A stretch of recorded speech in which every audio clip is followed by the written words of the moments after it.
Ini saran dari Leonardo da Vinci. Hidupmu butuh keaktifan. Jangan malas. Telah lama aku perhatikan, ternyata orang-orang sukses itu jarang yang hanya duduk dan pasrah atas apa yang terjadi pada diri mereka. Mereka keluar dan mengalami banyak hal. Jadi ini dalil untuk jangan malas. Banyak yang tanya ke saya, Pak, caranya biar tidak males itu gimana? Ya jangan males.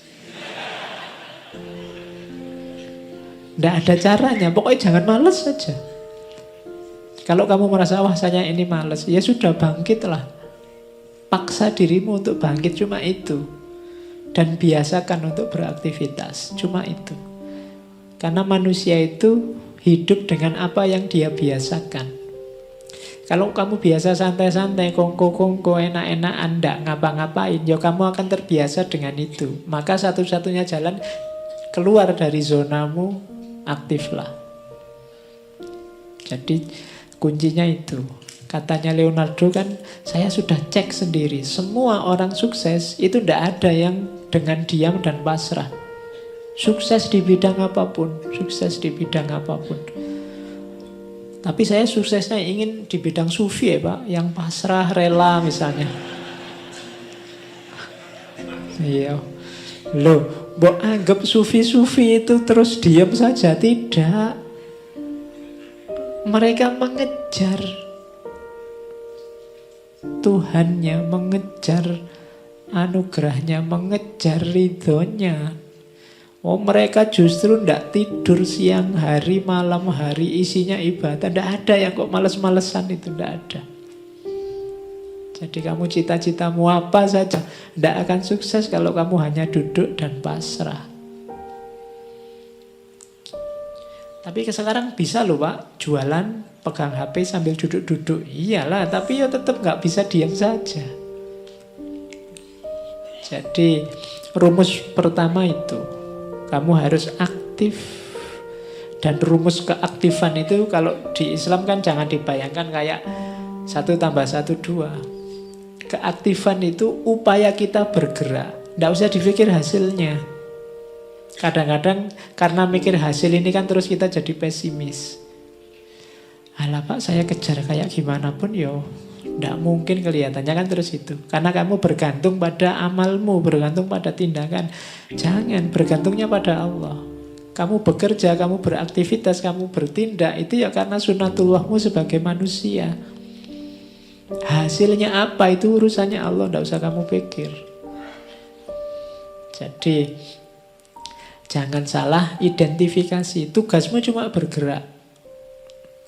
Sering saya ilustrasikan ceritanya Nabi Ismail dan ibunya itu loh. Jadi kan ketika Nabi Ismail bayi ditinggal berdua di Mekah, susah nyari air, lari-lari Safa Marwa bolak-balik 7 kali. Akhirnya dapat air dari kakinya Ismail yang menjejak tanah. Mbok ya dia jejak sejak tadi, biar segera keluar. Loh, itu rahasianya Allah. Cara kerjanya memang begitu. Kalau pakai matematika, lari bolak-balik 7 kali tadi, ketemu airnya ya hasil lari ini tadi. Entah di sudut yang mana dari Safa Darmawa terus nemu, ini air, kan gitu logika matematikanya. Tapi hidup tidak begitu. Kita kerjanya ini malah hasilnya keluar dari situ. Ini logika kerja dan hasil. Makanya sudahlah, pokoknya kamu aktif saja, kerja saja, tidak usah mikir dapat apa. Kalau kamu mikir target, kadang-kadang hasilnya malah kecewa. Pastikan yang kamu lakukan baik, bermanfaat, produktif. Nanti selanjutnya Allah dan sunatullahnya yang bekerja. Oke, itu kalimat selanjutnya konotasinya sama. Aku pernah terkesan dengan pentingnya tindakan. Ternyata tahu saja tidak cukup, kita harus menjalankan. Ingin saja tidak cukup, kita harus melakukan. Tadi kan di depan diwanti-wanti harus berani bermimpi, harus berani berharap. cuma mimpi dan harapan saja, ya ndak cukup. Kalau kamu hanya mimpi dan berharap, ya ndak ada aktivitasnya, ya ndak akan tadi mimpi jadi kenyataan. Untuk membuat mimpi jadi kenyataan, kamu harus bangun. Meskipun tadi awalnya mimpi, ya memang semuanya diawali dari mimpi. Tapi jangan mimpi terus. Jangan kok, Pak, hidup ini kan diawali dari mimpi. Saya makanya pingin tidur lagi misalnya. Oh ya enggak begitu. Nanti kamu bolak-balik tidur alasannya pingin mimpi. Enggak, biar mimpimu jadi kenyataan, kamu harus bangun. Seenak-enaknya sukses dalam mimpi, jauh nikmatnya dibandingkan sukses dalam kenyataan. Gitu loh. Kalau kamu hanya membayang-bayangkan dia, memimpi-mimpikan dia, tidak luar biasa. Nikmatmu hanya nikmat dalam khayalan. Kalau ingin seneng beneran, ya kamu tembak beneran. Di logika sederhananya kan begitu. Jangan cuma membayangkan. Nanti diduli orang lain kamu bikin puisi.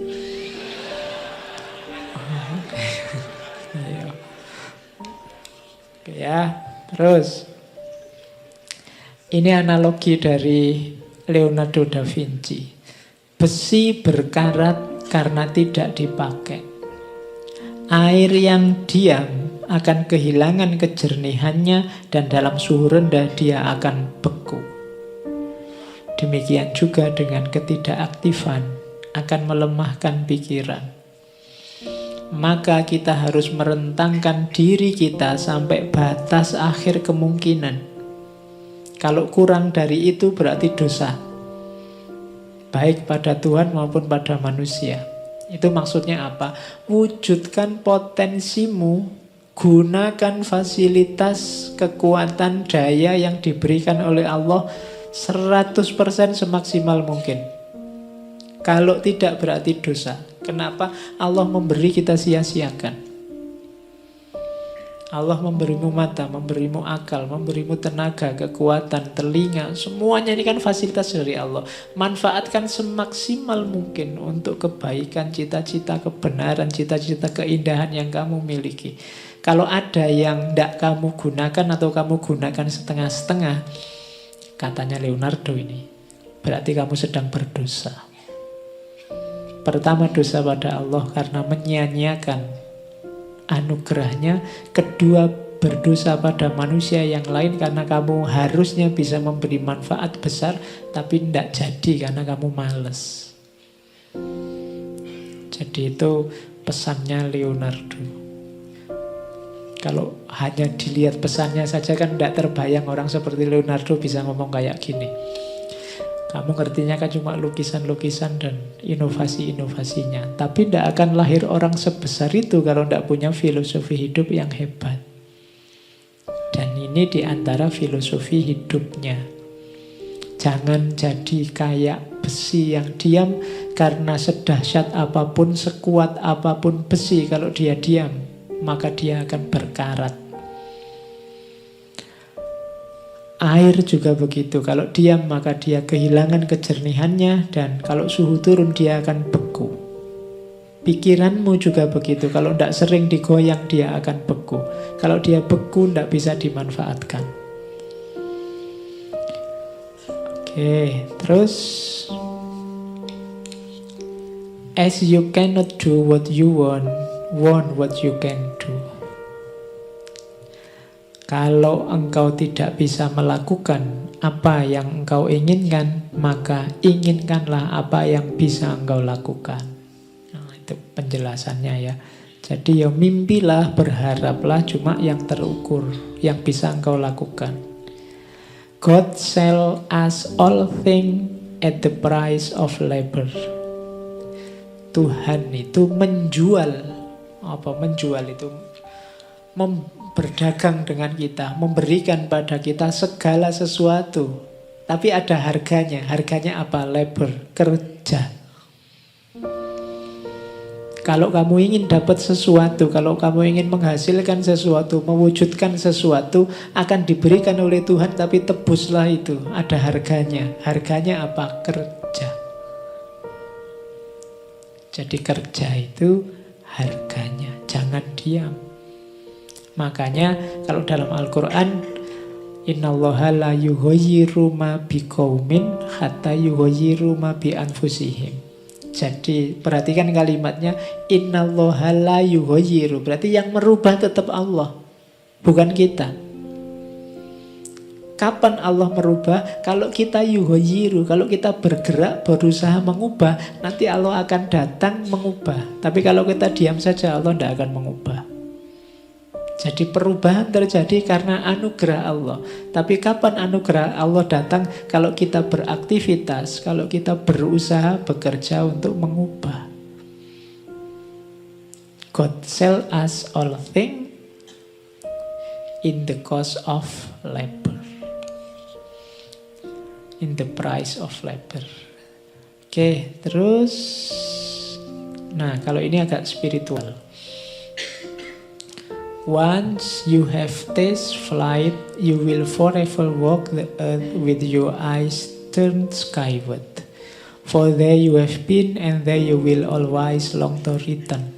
Begitu engkau tahu rasanya terbang, selamanya engkau akan berjalan di muka bumi dengan mata menatap langit. Karena engkau pernah di sana, dan kesanalah engkau akan selalu rindu untuk kembali. Jadi ini dimensi spiritual, dimensi rohaniah manusia. Jadi kalau kita pernah mulia, kalau jiwa kita ngerti indahnya dunia level tinggi, maka hidup kita akan berkiblat ke sana. Itu kalau pakai bahasa sufi, kalau kita bisa menemukan nikmatnya, asyiknya, dekat dengan yang tinggi-tinggi, maka dunia bawah tidak akan ada artinya. Kalau hanya kenikmatan fisik yang kita kenal, ya kiblat kita akan ke situ-situ saja. Tapi kalau kiblat kita lebih tinggi dari itu, lebih dahsyat dari itu, biasanya ya itu yang akan jadi tumpuan perhatian kita. Jadi hubungannya dengan mimpi tadi.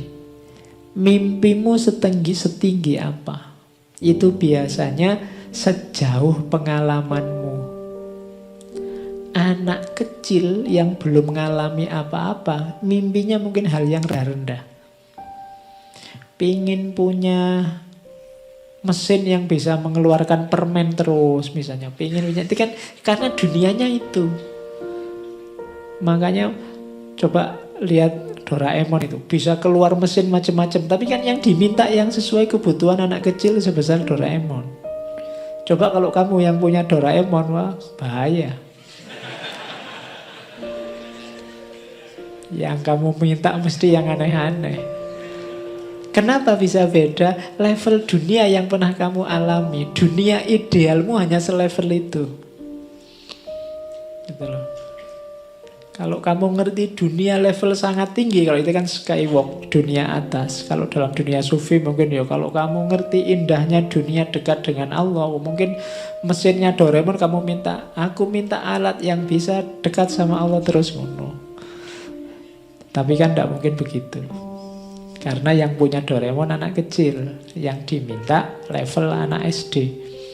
Meskipun harusnya Doraemon sudah punya cucu. Karena dia umurnya kan Nobita itu mulai zaman saya kecil, dia sudah kecil. Apalagi sekarang. Kayak jadi mimpinya orang biasanya sejauh pengalamannya dia. Kalau dia mengalami dunia level tinggi, maka itu yang akan dia kejar. Tapi kalau hanya dunia level rendah yang pernah dia alami, ya mimpinya tidak akan jauh-jauh dari itu. Itu kayak ceritanya Khalil Gibran tentang perdebatan antara pohon kelapa dan rumput. Jadi satu ketika rumput ini mengejek pohon kelapa, ngapain kamu tinggi-tinggi? Kalau ada angin besar kamu akan roboh, patah, jatuh. Mbok kayak aku ini, di bawah saja enak. Ada angin, ada gempa, ada aman, aku ndak roboh-roboh, aku cuma kucil terus lentur. Tapi katanya pohon kelapa, ndak, kamu di bawah ya, yang bisa kamu lihat hanya dunia kecil sekelilingmu saja. Meskipun resikonya ya juga kecil. Aku tinggi, resikoku besar, tapi aku bisa melihat dunia lebih luas dibandingkan dirimu.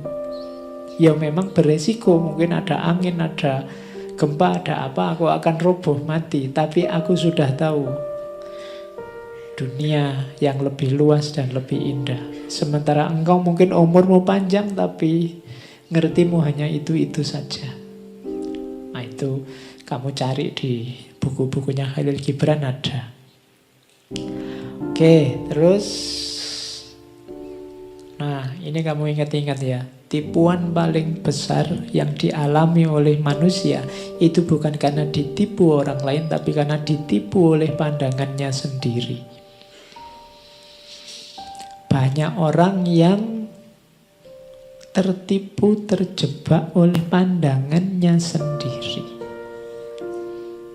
Biasanya kecenderungannya orang itu kalau merasa menemukan kebenaran, merasa cocok dengan satu pandangan, terus dia berhenti di situ. Tidak sadar bahwa pandangan kebenaran yang dia temukan itu ada konteksnya, ada ruangnya, ada waktunya. Mungkin tidak selamanya benar atau tidak di semua tempat benar. Tapi banyak orang yang menganggap pandangannya selalu benar kapanpun dan dimanapun. Akhirnya apa? Dia tertipu oleh pandangannya sendiri.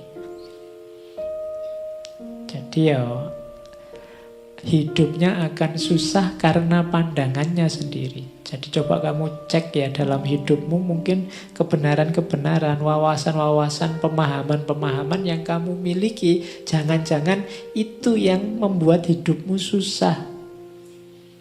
Jadi kamu tertipu oleh pandanganmu sendiri tentang kebenaran. Mungkin kamu menganggap A ini benar. Tapi terus situasi berubah sehingga tidak relevan. Tapi kamu tetap mempertahankan A ini karena kamu anggap sekali benar tetap benar kapanpun dan dimanapun. Akhirnya hidupmu susah. Karena tidak nyambung dengan kenyataan. Jadi tipuan paling besar yang diderita manusia adalah dari pandangannya sendiri. Maka sering-sering istighfar. Kamu ternyata yang banyak menyusahkanmu itu tidak dari luar dirimu, tapi dirimu sendiri.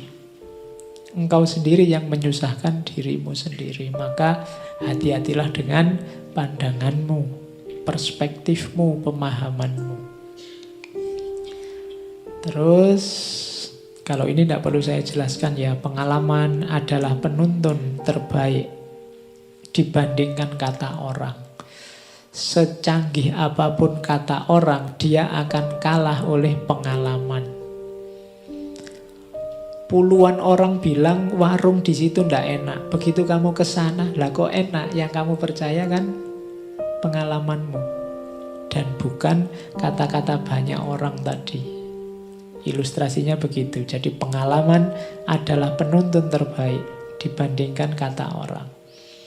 Wisdom is the daughter of experience. Kebijaksanaan adalah anak dari pengalaman. Tidak usah tanya bapaknya siapa. Ya bapaknya ya dirimu. Yang punya akal pikiran dan pengalaman. Anaknya namanya kebijaksanaan.